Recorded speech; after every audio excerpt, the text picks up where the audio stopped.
Hello friends, welcome all to Shukano. Good morning all of you. Okay friends, આજે આપણે નવી MCQ series શરૂઆત કરીએ છીએ. તો ફ્રેન્ડ્સ, આજની પણ એમસીક્યુ સિરીઝમાં મેં તમારા માટે એનિમલ હસબન્ડરી જે પોર્શન આપણો છે એને લગતા જે પણ અંદર આવે છે ક્વેશ્ચન એ કવરઅપ કરેલા છે. બરાબર છે?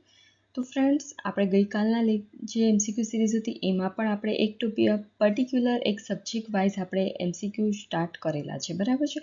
તો આજે પણ આપણે જે એનિમલ હસબન્ડરી જે પશુપાલનને લગતો જે આપણો સબ્જેક્ટ છે એને લગતા જ આજના પણ એમસીક્યુ સિરીઝ છે. ઓકે, તો ફ્રેન્ડ્સ, તમે આજે આપણો ટોપિક વાઇઝ આપણે એક પોર્શન વાઇઝ જે એમસીક્યુ સિરીઝ શરૂઆત કરેલી છે એનું વ્યવસ્થિત રીતે તમે કરજો કે જેથી તમને ઇન્ટરલેક જે પણ ક્વેશ્ચન્સ હોય છે એ તમને ક્લિયર અપ થઈ જાય. ઓકે, તો ફ્રેન્ડ્સ, ચાલો સ્ટાર્ટ કરીએ આજની આપણે એમસીક્યુ સિરીઝ. એની પહેલાં તમે આપણી ચેનલ કૃષિ ભંડોળ છે એને લાઇક કરો, શેર કરો અને તમારા મિત્રો સુધી વધુને વધુ પહોંચાડો. ઓકે, તો ફ્રેન્ડ્સ, ચાલો સ્ટાર્ટ કરીએ. આજનો આપણો ફર્સ્ટ ક્વેશ્ચન છે કે કોણ એ ગુજરાતની ભેંસો તરીકે પ્રખ્યાત છે? તો ગુજરાતની ભેંસો કઈ છે? તો કે આપણે ગુજરાતની ભેંસોની જો બ્રીડની ગુજરાતની મતલબ બફેલો બ્રીડની જો વાત કરીએ તો એમાં જાફરાબાદી, મહેસાણી, સુરતી ભેંસનો સમાવેશ થાય છે. બરાબર છે? અને આપણી આ જે જાફરાબાદી ભેંસ છે કે જેને આપણે કાઠિયાવાડની ભેંસ અથવા તો સૌરાષ્ટ્રની ભેંસ તરીકે પણ ઓળખતા હોઈએ છીએ. ઓકે,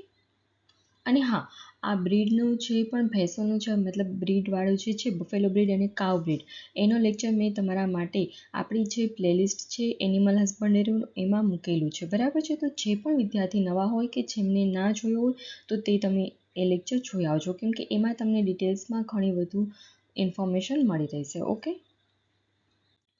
ત્યાર પછી સવાઈ ચાલ તરીકે કોણ પ્રખ્યાત છે? તો સવાઈ ચાલ તરીકે કાંકરેજ ગાય પ્રખ્યાત છે, અથવા તો કાંકરેજ ગાય છે એની પણ જે પણ ઓલાદ છે એ સવાઈ ચાલ તરીકે પ્રખ્યાત છે. બરાબર છે? અને કાંકરેજ જે ગાય છે એ ડ્યુઅલ પર્પઝ છે. ઓકે, કે જે મિલ્ક અને આપણે ડ્યુઅલ પર્પઝ ખેતીમાં પણ યુઝ કરી શકીએ છીએ. ઓકે, ત્યારબાદ છે મુરા ભેંસ એ કયા વિસ્તારમાં જોવા મળે છે? તો મુરા ભેંસ જે છે તે પંજાબ, દિલ્હી અને રોહતક જે આપણો વિસ્તાર છે એમાં આપણને મુરા ભેંસ વધુ માત્રામાં જોવા મળે છે. બરાબર છે? ત્યારબાદ છે નીચેના પૈકી કઈ ગુજરાતની ભેંસ તરીકે ઓળખાય છે? તો જાફરાબાદીની આપણે આગળ પણ ક્વેશ્ચનમાં જોયું કે જાફરાબાદી છે, સુરતી છે કે જે ગુજરાતની ભેંસ છે. બરાબર છે? મહેસાણી પણ આવશે આમાં. હા, જાફરાબાદી, સુરતી, મહેસાણી. ઓકે, ત્યારબાદ છે મરઘામાં કયો રોગ વધુ જોવા મળે છે? તો મરઘામાં રાણીખેત રોગ છે કે જે વધુ પ્રમાણમાં થતો જોવા મળે છે. ત્યારબાદ છે નીચેના પૈકી કયા રાજ્યોમાં સૌથી વધારે માછલીનું ઉત્પાદન થતું હોય છે?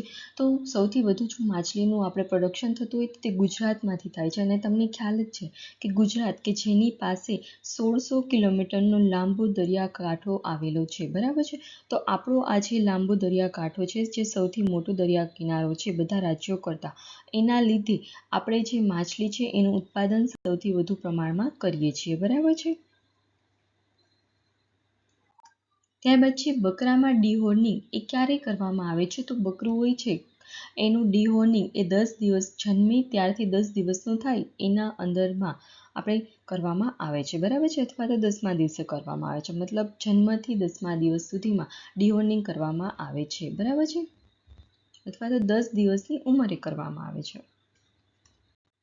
ત્યારબાદ છે ગર્ભવતી ઘેટાને વધુ માત્રામાં આપવામાં આવતા પોષણને આપણે શું કહેવામાં આવે છે? તો કોઈ પણ પ્રેગ્નેન્ટ હોય છે ઘેટું એને જો આપણે વધુ માત્રામાં ન્યુટ્રિશનવાળો કંઈ ખોરાક કે મતલબ પોષણ આપવામાં આવે તો એને ફ્લશિંગ કહેવામાં આવે છે. ઓકે, ત્યારબાદ છે રોગિષ્ટ પશુને તંદુરસ્ત પેશીઓથી દૂર કરવામાં આવે તો તેને શું કહેવામાં આવે છે? તો કોઈ પણ રોગિષ્ટ હોય છે પશુ એને તંદુરસ્ત પશુ કંઈ હોય છે એનાથી જો આપણે દૂર કરી દઈએ તો એને કલિંગ કર્યું કહેવામાં આવે છે. ઓકે, કે શા માટે આ કરવામાં આવે છે? તો કે જે પણ રોગિષ્ટ પશુ છે એનો રોગ, એનો ચેપ એ બીજા તંદુરસ્ત પશુઓમાં લાગે નહીં એ માટે. ઓકે,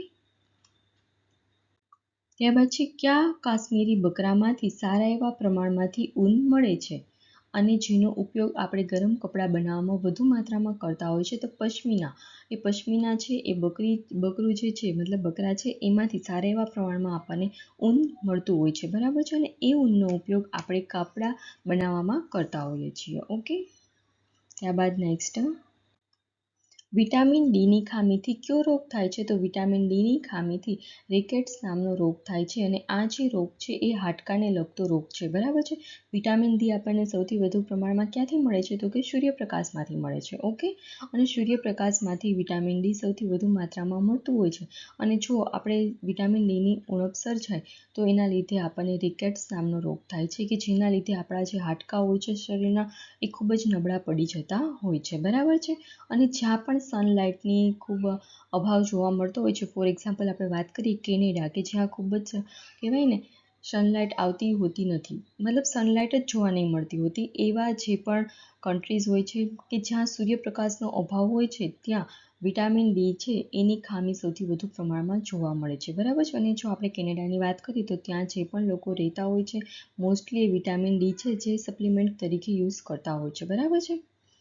અને જો એ લોકો સપ્લિમેન્ટ્સ તરીકે વિટામિન ડી યુઝ ના કરે તો શું થાય? તો એને હાડકાનો આ જે રિકેટ્સ રોગ હોય છે એમાં જોવા મળે છે, બરાબર છે. અને આ રિકેટ્સ રોગ છે પ્રાણીઓમાં પણ જોવા મળે છે સેમ. ત્યારબાદ છે ગાયનું દૂધ એ પીળા કલર માટે આપણને ખ્યાલ છે ગાયનું દૂધ છે ફર્સ્ટ તો એ યલોઇશ કલરનું આપણને જોવા મળે છે, બરાબર છે. તો આ જે યલો કલરનું આપણને ગાયનું દૂધ જોવા મળે છે એ શાના આભારે છે? એમાં ગાયના દૂધમાં કયું તત્વ રહેલું છે? તો કે કેરોટીન તત્વ રહેલું છે, બરાબર છે, કે જેના લીધે આપણને ગાયનું દૂધ છે એ યલો કલરનું જોવા મળે છે. ઓકે, ત્યારબાદ નેક્સ્ટ